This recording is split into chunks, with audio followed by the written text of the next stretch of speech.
Bem-vindos à nossa aula de cálculo 1 desse PLE. Hoje, então, eu vou falar sobre limites no infinito. O tópico da aula de hoje são limites no infinito e assíntotas horizontais. E esse material é baseado no que tem na seção 2.6 do livro-texto, que é o livro do Stewart. Eu vou começar a aula hoje não falando diretamente sobre limites no infinito, mas com uma observação que eu acho que é extremamente útil, que pode ser extremamente útil ao longo do curso de cálculo 1. Tá? É uma observação assim, boba, essa observação, todo mundo sabe disso, mas você tem que não somente saber, mas realizar que isso aqui ocorre, e isso aqui tem que estar assim, na massa do sangue, tem que estar internalizado e na massa do sangue. Tá? E a observação é simplesmente o seguinte: 1 dividido por um número pequenininho é um número grande, enorme, possivelmente positivo ou negativo, dependendo do sinal desse número pequenininho. E 1 dividido por um número muito grande é um número pequenininho. E aqui, não importa o sinal, vai ser um número minúsculo. Tá? Por exemplo, o que eu quero dizer com isso? Observe que 1 dividido por 0,001 é um milésimo, é um número bem pequeno. Tá? Isso já é igual a 1000. E 1 dividido por um milionésimo, tá? 1 dividido por um milionésimo é 1 milhão. Tá?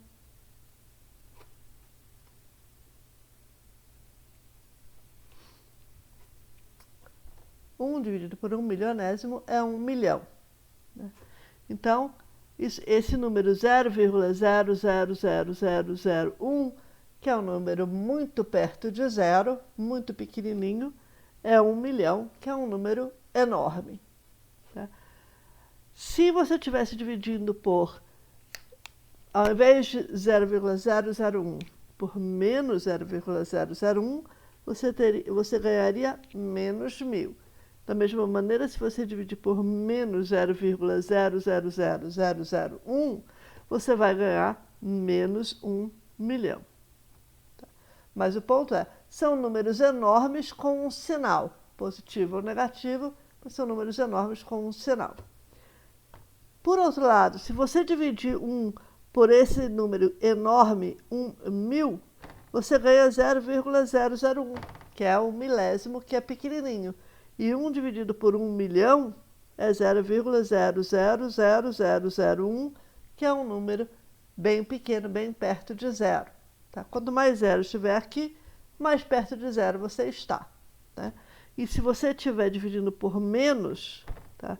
1 milhão, você ganha menos 0,000001, que ainda assim é um número perto de zero.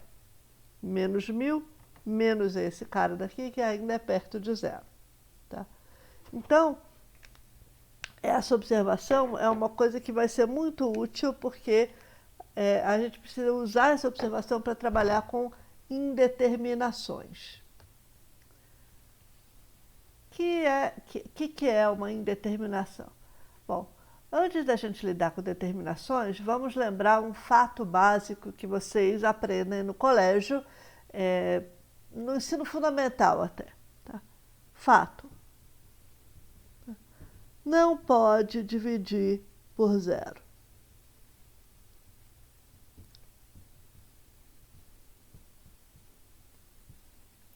Tá? Então, é proibido dividir por zero. Você não pode ter zero no denominador. Por quê? Alguém já parou para se perguntar por que não pode dividir por zero? Bom, vejamos. Se você tivesse, se fosse permitido dividir um número por zero, então seria permitido escrever um certo número dividido por zero, ia ser igual a um outro número, m. Do jeito que estou usando essas letras N e M, parece que estou pensando em números naturais. Tá? Não necessariamente, isso aqui podia ser um número real, eu também não posso dividir um número real por zero. Por quê? Agora, se isso fosse verdade, se você tivesse um número tal que ele é igual a um outro número dividido por zero, então você teria que ter necessariamente que o denominador vezes o resultado daria o numerador. N teria que ser igual a zero vezes m. Eu vou botar um tracinho assim para indicar que isso aqui é zero, tá? É zero mesmo, não é O, é zero. Né? Mas zero vezes qualquer coisa, zero vezes qualquer número é igual a zero. E, portanto, n é igual a zero. Então, isso aqui já diz o seguinte, tá? O único número que talvez eu pudesse dividir por zero é o próprio zero. Né? Então, isso aqui implica que o único número que talvez pudesse dividir por zero de uma maneira consistente é o próprio zero. Né? Porque se você tiver um outro número dividido por zero é igual ao resultado, então é porque esse número daqui tem que ser zero vezes o resultado, que é igual a zero, ou seja, esse número tem que ser zero. Tá? Então, o n teria que ser igual a zero. Então, o único número que você pode, talvez, dividir por zero é zero. Agora, vamos entender por que não pode dividir por zero. Tá? Dividir zero por zero. Mas zero sobre zero não está... E aí eu vou enfatizar aqui, bem definido.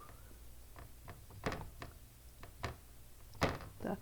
Eu não posso definir zero sobre zero, né? Isso aqui não existe, porque se eu pudesse escrever zero sobre zero, ele teria que estar bem definido. O que significa bem definido? Significa que é uma coisa só, não tem nenhuma ambiguidade, tá? Não tem nenhuma ambiguidade. É isso que significa que ele está bem definido. Você diz que é tanto e não importa como que você chega nesse zero sobre zero, é sempre aquele mesmo tanto. Tá? E todas as coisas, a definição tem que ser consistente com todas as propriedades de divisão, de multiplicação, etc.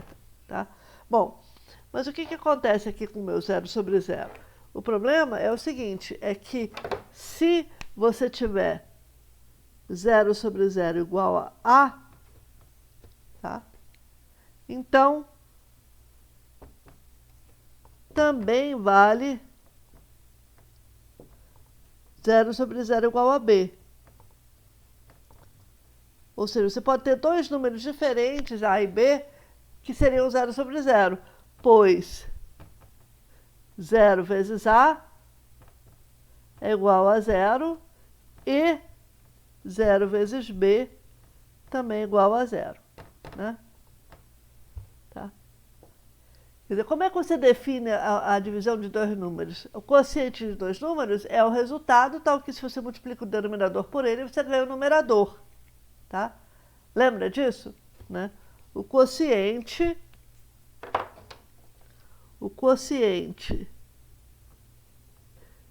de dois números é o resultado que, multiplicado pelo denominador, é igual ao numerador. Tá? Quociente de dois números é o resultado que, multiplicado pelo denominador, dá o numerador. Então, olha só, denominador vezes esse resultado dá o numerador.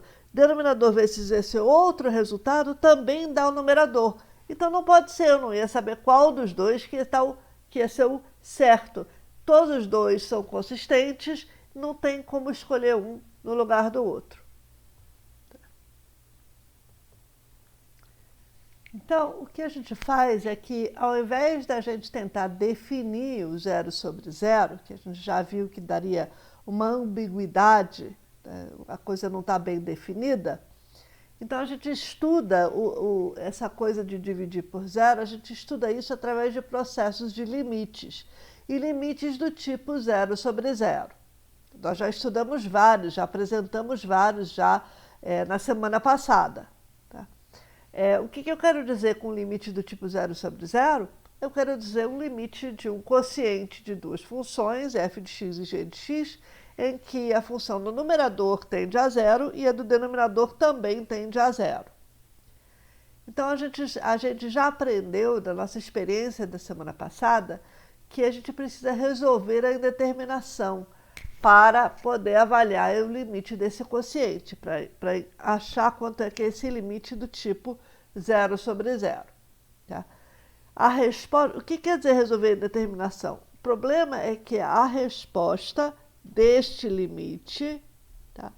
A resposta depende de quão rápido que o zero está sendo atingido no numerador e no denominador, em cima e embaixo.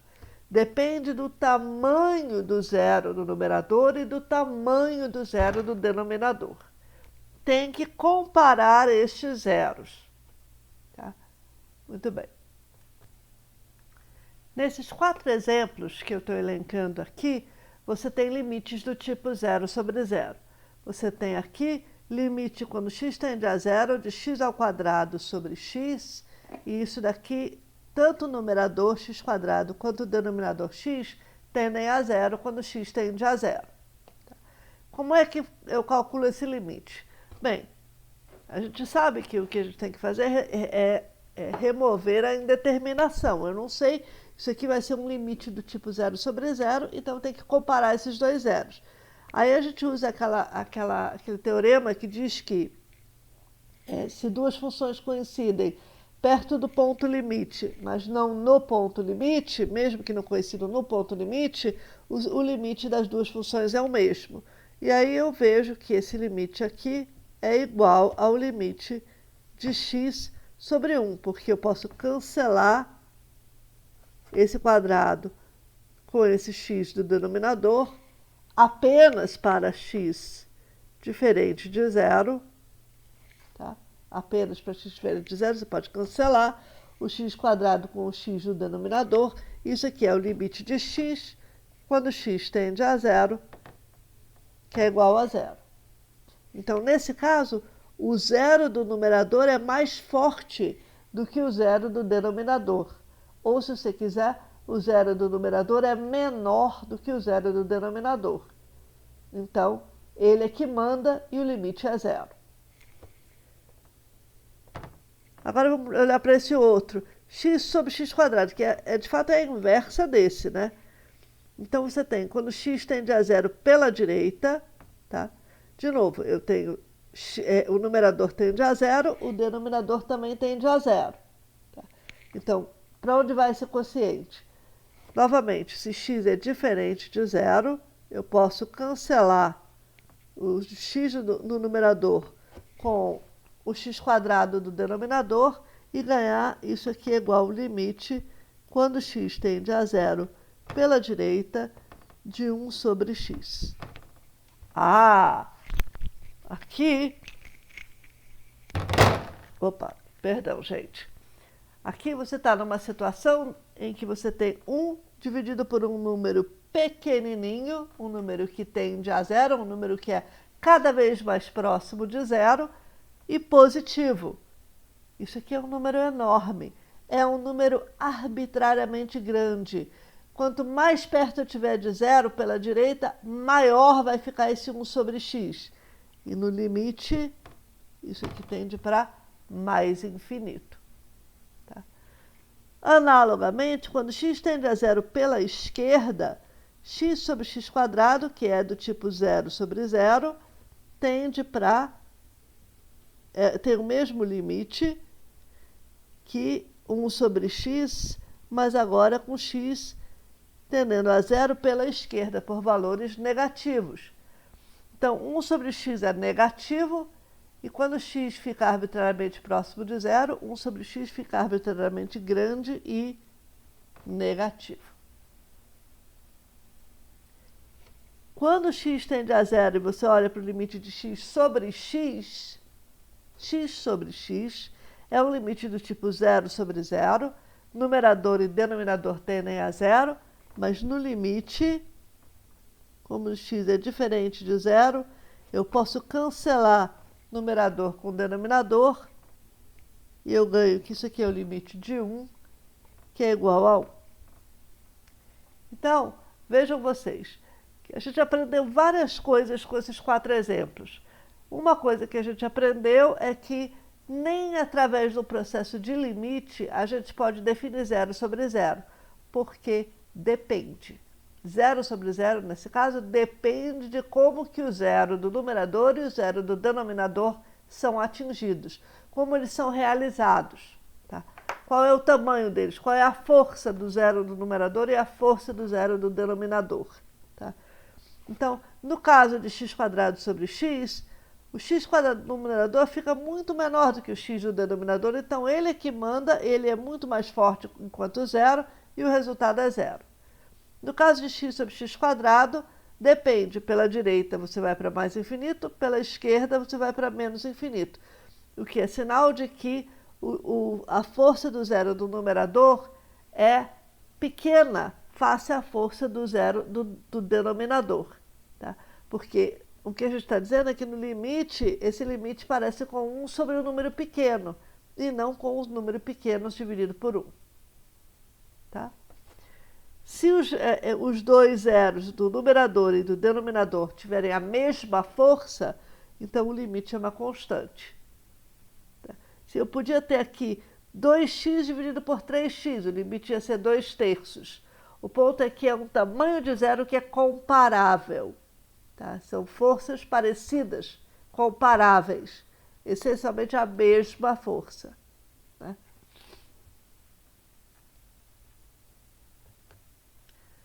Toda essa conversa, ela tem um arcabouço assim, mais sistemático, tá? Em que a gente fala de ordem de grandeza, de ordem de zero. Tá? A gente diz que o zero do numerador é da mesma ordem que o zero do denominador, ou que ele é muito menor do que o denominador, ou que o denominador é muito menor do que o numerador. Tá? Então, existe um arcabouço, uma formulação sistemática para essa conversa, mas é uma ideia muito importante e que vocês precisam realmente ter na massa do sangue, acessar o tempo todo enquanto vocês estiverem estudando cálculo. Tomar um limite em x igual a zero não tem nada de especial. Tá? Então, os exemplos que a gente fez antes, tomando o limite quando x tende a zero, isso aqui se reproduz em outros pontos ipsis-literis. E a gente já viu esse tipo de coisa em outras situações que a gente já calculou limites e que a gente estava removendo indeterminações, eliminando indeterminações. Por exemplo, quando a gente calcula o limite quando x tende a menos 2, de x mais 2 sobre x² menos 4, para x diferente de menos 2, esta função, cujo numerador tende a zero e o denominador também tendem a zero, tá? Tende a zero, esta função coincide com a função 1 sobre x menos 2. E a função 1 sobre x menos 2, agora, quando x tende a menos 2, ela tende a menos 1/4. E aí, portanto, como as duas funções coincidem perto de x igual a menos 2, embora não coincida no ponto x igual a menos 2, o limite é o mesmo. Então, a gente determina o limite desse tipo aqui, que é do tipo 0 sobre 0, olhando para o limite de 1 sobre x menos 2. Ou seja, eliminamos a indeterminação do 0 sobre 0. Nesse outro limite, você também tem uma situação parecida. O limite quando x tende a 1, de x² menos 2x mais 1 dividido por x² mais 2x menos 3.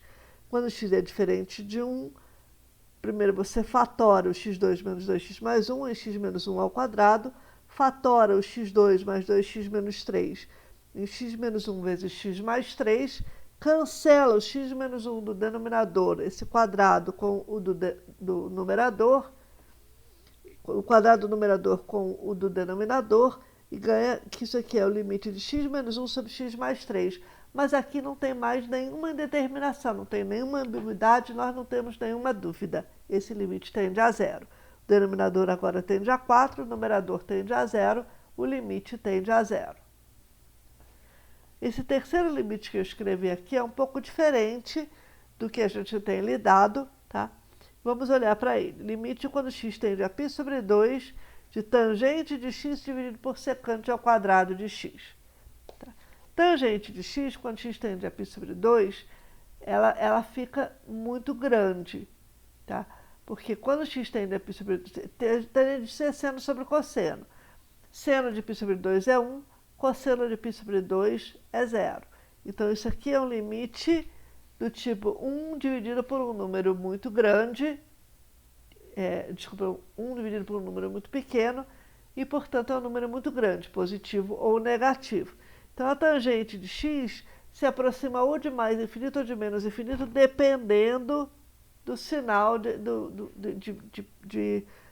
se eu estiver me aproximando de π sobre 2 pela direita ou pela esquerda, por valores maiores ou menores do que π sobre 2.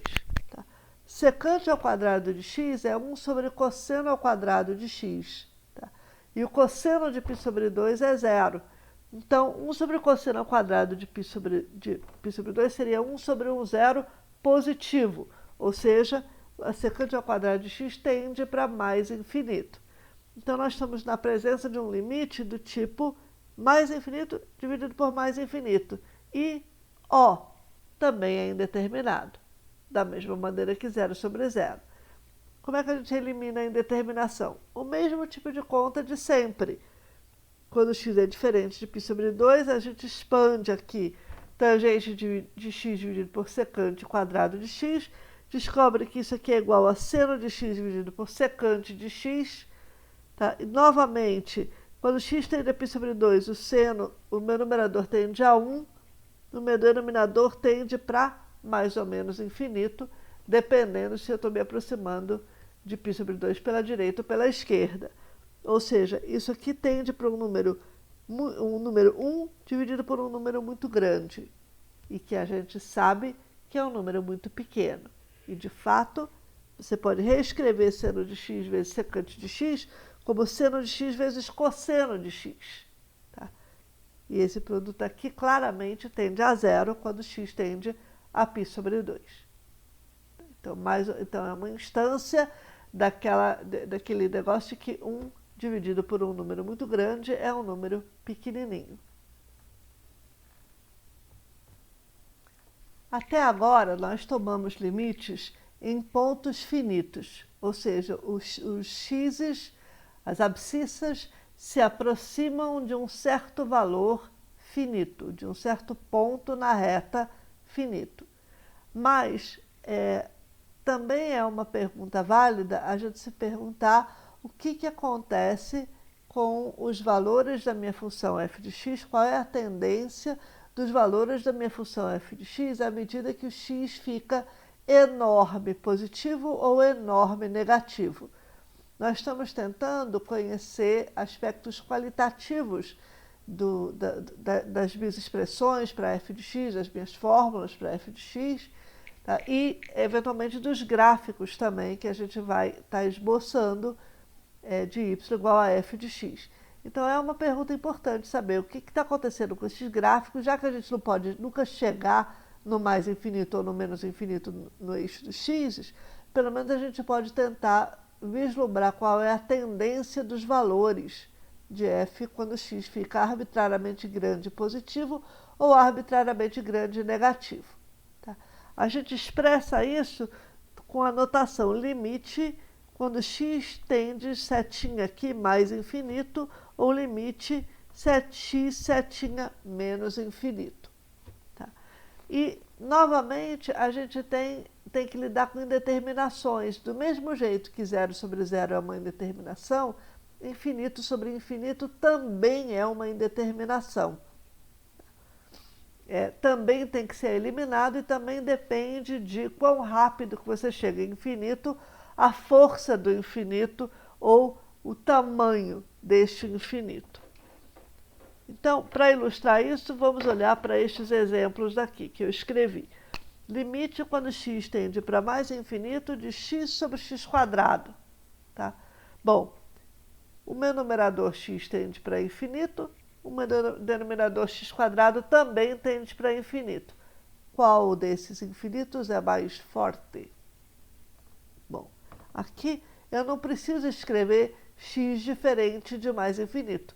Como o x é bem diferente de zero, porque eu estou olhando em mais infinito, eu posso simplesmente cancelar direto. Nesse sentido, é diferente do que a gente fez antes. Eu cancelo direto o x do numerador com o x² do denominador e descubro que esse limite, quando x tende a mais infinito, de x sobre x² é a mesma coisa que o limite de 1 sobre x, quando x tende para mais infinito. E a gente invoca aquela ideia, aquela observação que eu comecei a aula, com a qual eu comecei a aula, de que 1 dividido por um número enorme é um número pequenininho. E esse limite é zero.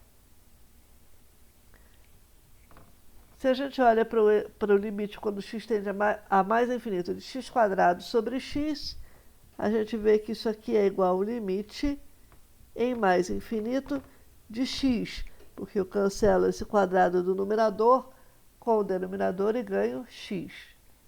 E esse daqui, quando x tende a mais infinito, x tende a mais infinito. Quando x tende a menos infinito, o que acontece com o limite de x sobre x²? É o limite de 1 sobre x quando x tende a menos infinito. Só que dá na mesma. 1 dividido por um número enorme, positivo ou negativo, ainda assim é um número próximo de zero.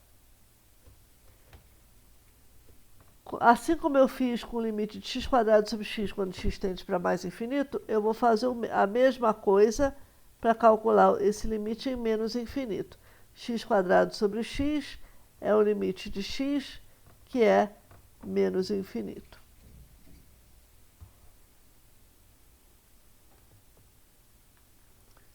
Quando a gente começa a tomar limites no infinito, tem algumas coisas estranhas que podem acontecer, algumas coisas diferentes que podem acontecer e fica um pouquinho mais difícil da gente capturar qual é o comportamento que elimina indeterminação.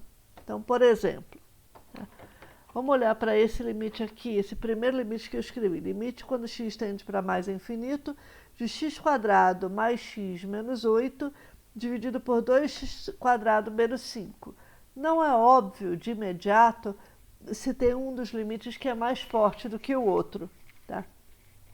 Então, a gente precisa fazer algumas operações algébricas para extrair essa informação, para trazer essa informação à tona.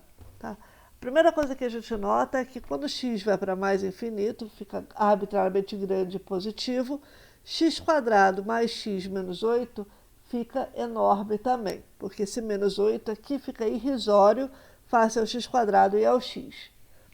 A mesma coisa vale com o meu denominador, 2x² menos 5, também fica enorme, porque o menos 5 fica irrisório aqui. Então, isso daqui é uma coisa do tipo infinito sobre infinito, tem uma indeterminação. Como é que eu faço para eliminar essa indeterminação? O truque é o seguinte, é a gente trazer à tona o infinito mais forte que tem no numerador e o infinito mais forte que tem no denominador e comparar esses. Essa que é a ideia. E o mais forte, o maior infinito que vai ter no numerador é o infinito do x². Porque a gente sabe, né, que se o x é muito grande, o x² é maior ainda, porque você multiplicou o x por ele mesmo. Tá? Então, o que você faz? Você reescreve essa conta colocando x² em evidência no numerador e no denominador, tá? E comparando o que sobra.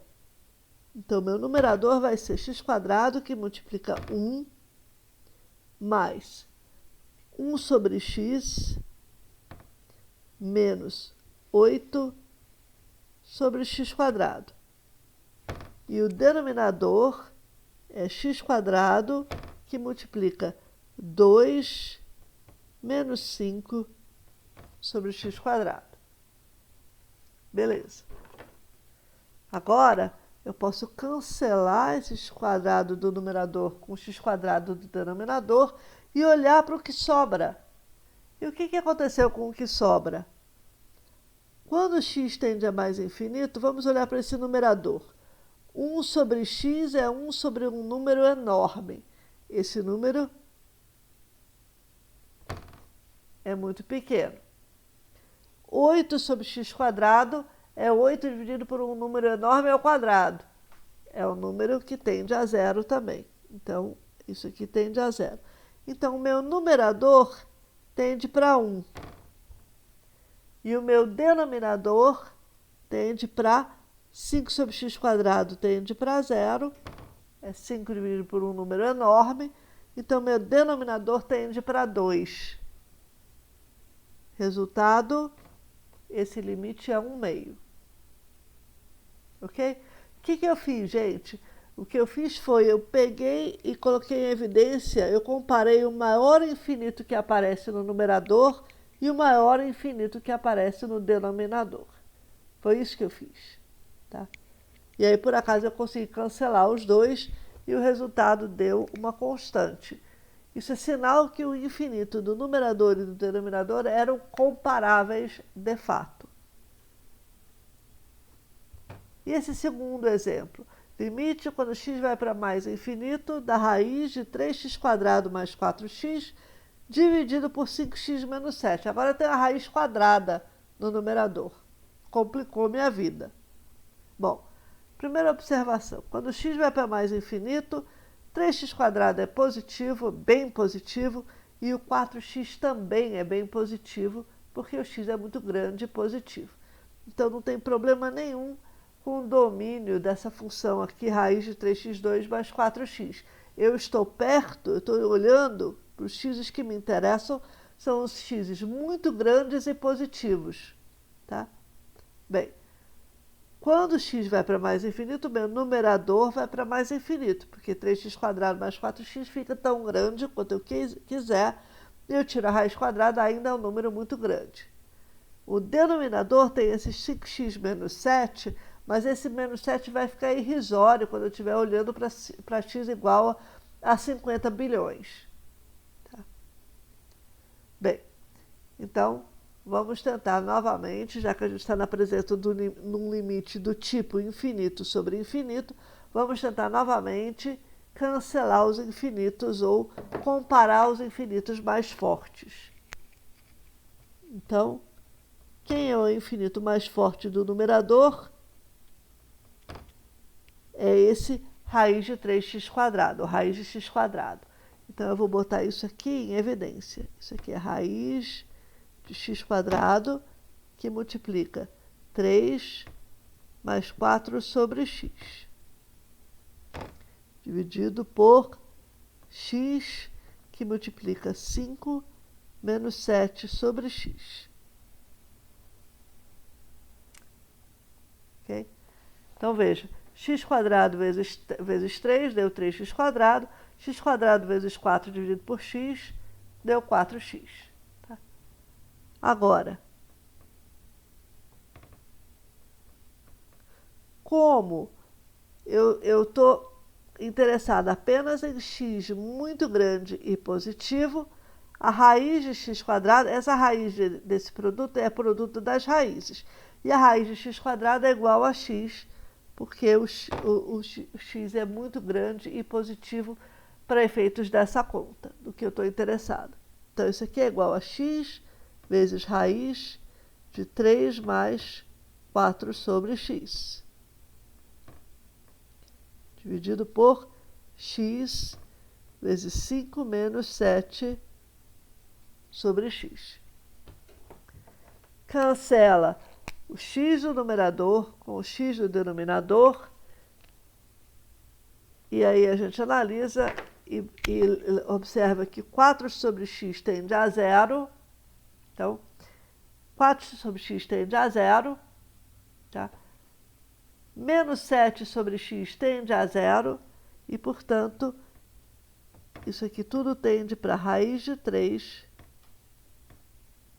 sobre 5. Se eu fizer exatamente a mesma conta em menos infinito, eu vou descobrir que em menos infinito eu ganho esse limite de raiz de 3x2 mais 4x sobre 5x menos 7 é igual ao limite de raiz de x quadrado, raiz de 3 mais 4 sobre x, dividido por x, vezes 5 menos 7 sobre x. E agora eu estou meio encalacrada, né? O que é a raiz de x quadrado quando x tende a menos infinito? Tá. Bom, antes de eu comentar isso, deixa eu só observar que x tende a menos infinito, então agora o 3x quadrado mais 4x não é mais obviamente positivo, porque 4x é negativo, né? Vai ser negativo muito grande. Acontece que o x quadrado cresce muito mais rápido do que o x, e, portanto, vai compensar e o 3x quadrado mais 4x vai acabar sendo positivo. Tá?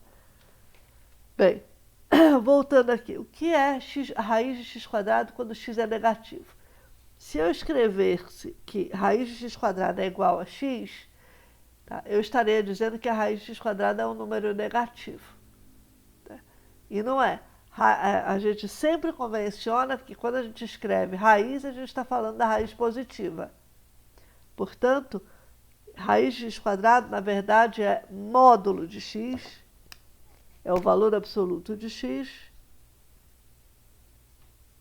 que para x, para os x's que me interessam, que são os x's grandes e negativos, é igual a menos x. Então, isso aqui é o limite, quando x tende para menos infinito, de menos x raiz de 3 mais 4 sobre x, dividido por x, vezes 5 menos 7 sobre x. Okay? Esse menos veio porque raiz de x quadrado é igual a módulo de x, que é igual a x, se x for maior ou igual a zero, e menos x, se x for menor que zero. Tá? Quanto é que deu o limite? Então, o limite que estou querendo calcular, bem, cancela esse x com o x do denominador, o x do numerador com o x do denominador, e você ganha, então, menos raiz de 3 sobre 5. Ou seja, o limite quando x vai para mais infinito é raiz de 3 sobre 5. O limite quando x vai para menos infinito é menos raiz de 3 sobre 5. E a razão desse sinal negativo aqui é porque a raiz de x quadrado num caso é igual a x e no outro caso é igual a menos x. Então, a gente viu que quando você tem uma função que tem um limite infinito num ponto finito, tá? Isso aqui se traduz graficamente numa assíntota vertical, ou seja, uma reta da qual o gráfico está se aproximando e a reta é vertical. Tá? Por que isso acontece? Porque quando você se aproxima do seu ponto limite, do seu ponto finito, onde o limite é infinito, os valores crescem, tá? Mas o gráfico nunca pode atravessar a reta vertical do ponto, porque você não tem um limite finito, ela não chega, não tem um ponto sobre esta reta. Está no gráfico, se o gráfico atravessasse, significaria que você teria um ponto sobre a reta x igual a no caso, e y igual a esse valor do ponto. E você não tem. Quando você se aproxima de A, o limite é infinito dos dois lados, nesse caso. Né? Aqui, do jeito que eu desenhei, você tem um limite em B que é menos infinito pelos dois lados também. Laterais, os dois limites laterais são menos infinito. E no caso de você ter um limite finito, mas agora no infinito, É como se você pegasse essa figura que eu desenhei e você deitasse ela, tá? Se você deita, você vê que o que aparece, ao invés de você ter essas retas verticais, vão ser retas horizontais. À medida que os valores de x crescem, se o limite de x é positivo, se o limite de f de x é L, então os valores vão chegando cada vez mais próximos desse valor L, o que significa que o meu gráfico ele se aproxima da reta y igual a L. Tá? Então, de novo, à medida que o x cresce, os valores de f de x vão se aproximando cada vez mais do valor L. Quanto maior o valor de x, mais perto você está do valor L. Então, o gráfico vai se aproximando da reta horizontal y igual a L. A figura que eu desenhei tem dois limites diferentes, no mais infinito e no menos infinito. No menos infinito, o limite é m, também finito. Então, você vai ter a reta y igual a m, vai ser uma assíntota horizontal para o gráfico da sua função em menos infinito. Tá? Ou seja, o gráfico se aproxima dessa reta horizontal y igual a m. Pode acontecer perfeitamente que, ao invés de você ter um limite finito no infinito, você tem um limite infinito no infinito. É o caso, por exemplo, do x² menos 8, que quando x tende para mais infinito, ele tende para mais infinito, e quando x tende a menos infinito, ele também tende a mais infinito. Isso que está expresso aqui no gráfico do x² menos 8, através dessas setinhas que eu botei aqui nas pontas, dessas pontas. E essas setinhas são para indicar que o gráfico cresce ilimitadamente para cima. Tá? Então, isso aqui não necessariamente tem que ser assim. Eu gosto de botar essas setinhas, não é nem todo professor que usa essas setinhas. Mas isso aqui indica crescimento ilimitado. Se você olhar, você pode ter uma mistura das duas coisas, em que você tem ao mesmo tempo um limite infinito no infinito e um limite finito no infinito, dependendo se você está falando de mais ou de menos infinito. E é o caso, por exemplo, da função exponencial. Se você olha para y igual a e elevado a x, o limite de e elevado a x, quando x tende para mais infinito, é mais infinito. Porque quando o expoente aumenta cada vez mais ilimitadamente, e a base é maior do que 1, o resultado é mais infinito. O resultado é que o e elevado a x vai crescer ilimitadamente. Como é que eu sei que a base é maior que 1? Que eu já conversei isso com vocês. O número e é 2,71828, etc. É um número irracional que está entre 2 e 3. Em particular, ele é maior que 1. Bem, e no menos infinito?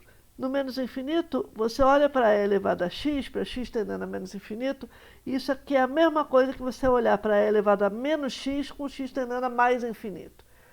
Porque o que importa é que o expoente está ficando cada vez maior, ilimitadamente, e negativo. Tá? Então, isso está expresso dessas duas maneiras diferentes. A vantagem de você olhar para limite quando x tende para mais infinito de e a menos x é que você pode usar a álgebra para descrever a menos x como 1 sobre a elevado a x. Então, esse limite aqui é o limite quando x tende para mais infinito de 1 sobre a elevado a x. Mas a gente já identificou que o e elevado a x vai para mais infinito. Ele fica arbitrariamente grande e positivo.